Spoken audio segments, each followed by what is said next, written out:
The film begins with three men hunting in the forest. One of them, Daly, separates from his friends to track an animal. A short while later, he spots the creature and prepares to shoot, when suddenly, a huge bald man appears and shoves him off a cliff, killing him instantly. That man is Ryan Varrett, a former police officer seeking revenge for the murder of his family years ago. Daly was one of the men responsible for that massacre. After killing Daly, Ryan drives to a small town called Hope, a place ruled by a violent biker gang so feared that even the sheriff avoids confronting them. Knowing this, Ryan heads there anyway. Upon arriving, he stops at a gas station to buy a few things and asks where he can stay. The owner, Kirby, mentions the town's only motel, which is run by a young woman named Dark. Because of the town's bad reputation, the motel rarely receives visitors, so Dark is surprised to see Ryan. He tells her he has business to take care of in Hope. Meanwhile, a special FBI agent named Frank is planning, along with his team, to arrest Drake, the gang's leader and a man who also exploits women. During their meeting, another agent enters to report that Daly has been found dead. The scene then flashes back to a time when Ryan was still a cop. He was at a party with his family and friends when a group of criminals arrived and opened fire on everyone, including Ryan and his loved ones. The attack was led by Edric Santiago, who hated the police officers that had put him in prison. Seeking revenge, he decided to kill those officers and their families. Ryan was one of the intended victims, but he somehow survived despite being shot. In the present, Ryan is driving through town when he notices several motorcycles parked in front of a building. One of the gang members steps outside and becomes furious because a dog is barking at him. He pulls out his gun to shoot the dog, but before he can, Ryan intervenes. The biker tries to confront him but is quickly overpowered. Ryan beats him down, teaching him a painful lesson. The commotion attracts the attention of the other gang members inside the bar. They rush outside, led by Drake himself. Drake doesn't immediately recognize Ryan's face. Understandable, given how many people he's eliminated through his criminal activities. Despite Ryan's brutal handling of his man, Drake decides to let him go, having more pressing matters to deal with. Still suspicious, Drake orders his younger brother Recoil to keep an eye on the bald stranger. The next day, Recoil meets Drake to report that a club owner has refused to pay their protection fee. Enraged, Drake challenges the man to a one-round boxing match, promising that if the man wins, he'll never have to pay again. Even though Drake is older, he's still tough. Defeating the man is like taking candy from a baby. After the fight, Drake spares him, knowing that a dead man can't pay up. The gang has other sources of income as well. They produce and sell meth. Recoil oversees the meth lab and continues to keep tabs on Ryan.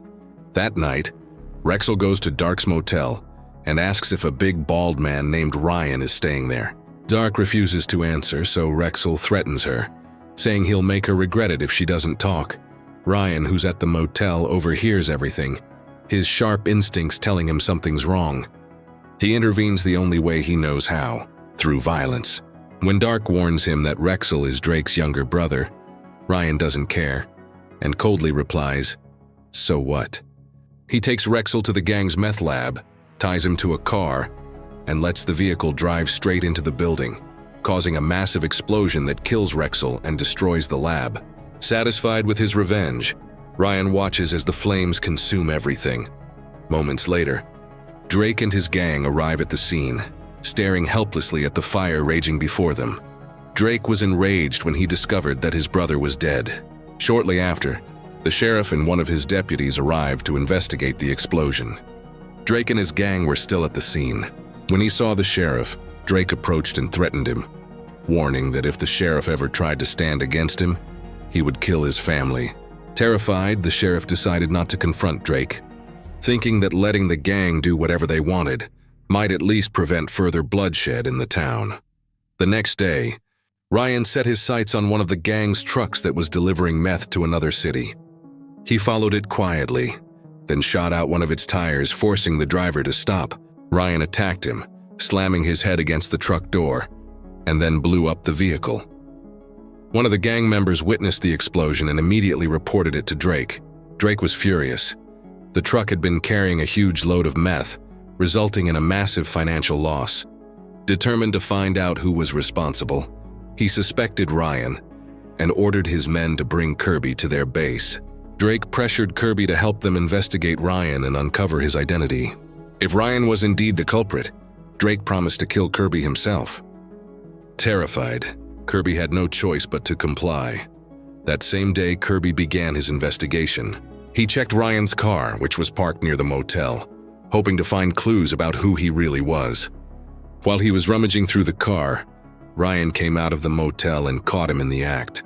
Nervous and trying to cover it up, Kirby invited Ryan to his house for a drink, saying it wasn't far. But Ryan, suspicious as always, didn't buy his act. Once they arrived at Kirby's house, Ryan confronted him about snooping through his car. Kirby admitted that Drake had forced him to do it. Before they could continue, they heard a motorcycle stop outside. It was Crab, one of Drake's men, who had come to challenge Ryan to a fight. The fight was short and brutal. Ryan defeated Crab with ease but decided to spare him.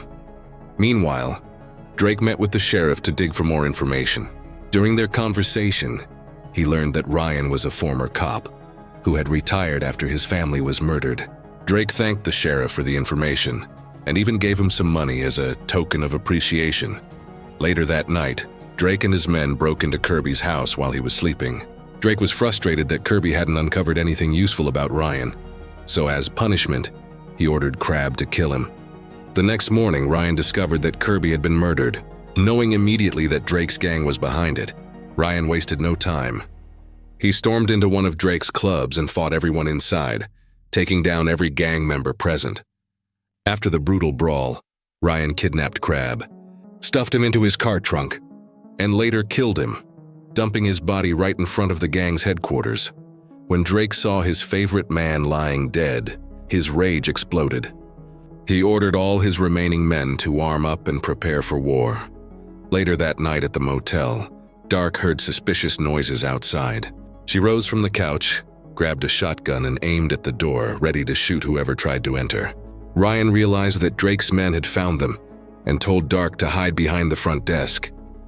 Moments later, the front door creaked open and the gang members stepped inside. Ryan waited patiently until they were close enough, then told Dark to cut the lights. Darkness swallowed the room, followed by the deafening echo of gunfire. When Dark finally turned the lights back on, all the gang members lay dead on the floor. Miraculously, Ryan was unharmed. Knowing the motel was no longer safe, he took Dark with him to escape. Unfortunately, he didn't realize that more enemies were waiting outside. They were ambushed and brutally beaten until Ryan lost consciousness. When he came to, Ryan found himself face to face with Drake. Both he and Dark had been taken to the gang's headquarters. Ryan's arms were tied to a chair, making any movement impossible. Drake threatened to kill both him and Dark, but first he wanted to make Dark suffer. Drake ordered one of his men to torture Ryan while he went to the back room. The brute began beating Ryan mercilessly, laughing as he did. But suddenly Ryan managed to free himself from the ropes and fought back, knocking the man out cold. He then began searching the ship that served as the gang's base, determined to rescue Dark. Along the way, he fought and killed every man who dared stand in his way, showcasing his overwhelming strength. After a fierce battle, Ryan finally found Dark. Tied up and gagged with duct tape, Ryan untied Dark and together they searched for a way to escape the ship. Knowing that Drake wouldn't let them leave so easily, Ryan realized it was time to face the final boss. He told Dark to run while he stayed behind to confront Drake. Before the fight began, Drake finally recognized Ryan, the cop whose family he had slaughtered years ago. He had believed Ryan was dead, but now they stood face to face for their final showdown. The two men fought fiercely, exchanging brutal blows, but Ryan proved to be the stronger of the two. He eventually overpowered Drake and brought him down, emerging victorious from the final battle. Just when Ryan thought it was over, Drake got back up, grabbed a knife, and tried to stab him from behind. Fortunately, FBI agent Frank arrived just in time and shot Drake before he could strike, killing him instantly. The FBI had come to shut down Drake's gang and end their reign of terror over the town.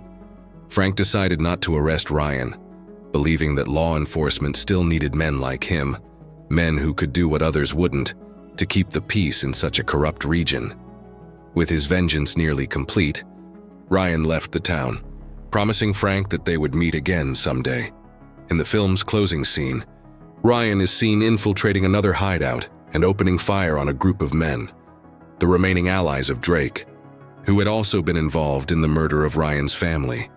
And with that final act of retribution, the story comes to an end. This is the end, my friend. If you got this far, comment the word revenge, like and subscribe. Until next time, bye-bye.